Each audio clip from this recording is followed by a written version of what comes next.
दिनै गसाइगाव हाब्रुबिलाव थानाय कमिउनिटि हलाव जोंहा Gossaigaon district all Bodo' senior सिटिजेन्सफोरनि मोनसे जेनेरेल मिटिं जानानै थाङो आरो बे जेनेरेल मिटिङाव Gossaigaon district committee all Bodo' senior citizens फरामखौ दाफुंनाय जायो। बेवहायनो नुजाफैनो हादों जोंनि सेन्ट्रेल कमिटिनि आफादगिरि मुस्रि पद्मश्री डक्टर मंगल सिंह हाज'वारि सार आरो सेन्ट्रेल कमिटिनि working president doctor Dinanath Basumatary sir आरो जेनेरेल सेक्रेटारि आं श्री अमर सिंह ब्रह्म दिनै गसाइगावनि जोंनि सिनियर सिटिजेन माखासे बिथांमोननि हांख्रायनायाव बे मेला जानानै थाङो। दा आरो district Gossaigaon district committee all Bodo' senior citizens फरामखौ दाफुंनो हानाय जायो।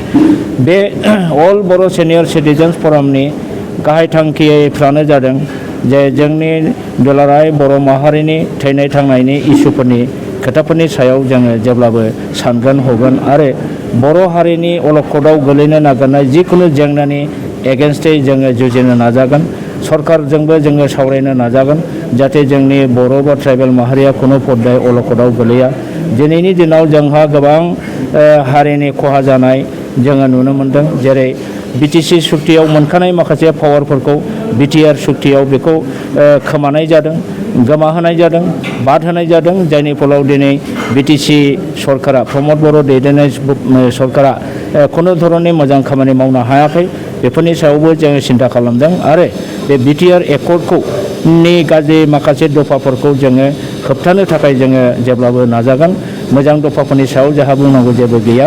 दा बेबायदि गोबां हारिनि अलखदफोरखौ जोङो नुनानै दिनै बर' माहारिखौ आरो बेनि जोलै हान्जाफोरनि जे दैदेननायफोरखौ माने थिग लामाजों दैदेननायाव जोंबो बोराय बा गागि आफादाबो एसे मदद होनो हागोनखौ जों सानदों आरो जोङो जुनियर जायफोर दा लिडिंशिप लादों बिथांमोनखौ लासैनो बुजायनानै राइट पाथजों जाहाथे हारिखौ दैदेनहोनो हायो जों बेखौ नाजागोन। बेवहाय गिबियावनो आङो सुक्तिखारि बिथांमोनखौ बुंगोन।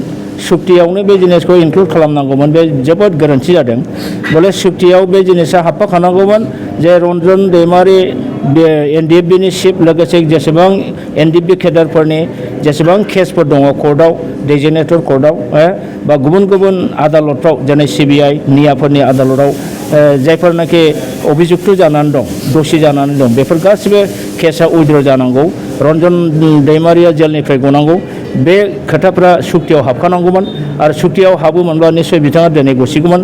दा सुक्तियाव बे जिनिसखौ जोंनि प्रमद बर' आरो बै सुक्ति सहिकारि जे दैदेनगिरि बिथांमोनहा बेखौ सोफानो हायैया दुखु गोनां बाथ्रा जादों आरो बियो जोबोद माने बर' हारिनि थाखाय गाज्रि आरो दुखु मोनथाव जादों। जों बेखौ खुनु पर्दायै गनायनो हाया आरो बे हिसाबै थाबैनो जे लामाखौ लायोब्ला रन्जन दैमारि बिथांखौ गहोनो हायो आरो जे लामाखौ लायोबा गुबुन केडारफोरनि जेलनि केसफोरखौ उथायनो हायो बे लामाखौ लानांगौ आरो एनडिएफबि केडारफ्रा जिहेतुके सारेन्डार खालामबाय बिथांमोनखौ थांनानै थानायनि रिहेबिलिटेसननि आरो लाइभलिहुडनि थांनानै थानायनि निस्सय राहा होनांगौ आरो बेनि थाखाय बे एनडिएफबि केडारफोरखौ बैसो आरो क्वालिफिकेसनखौ नायनानै civil service, paramilitary forces, police, border security force, CRPF जेरावबो बिथांमोननि केडारखौ एपइन्टमेन्ट होनो बा एंगेजमेन्ट खालामनो सुक्ति सहिकारि बिथांमोनहा नाजानांगौ।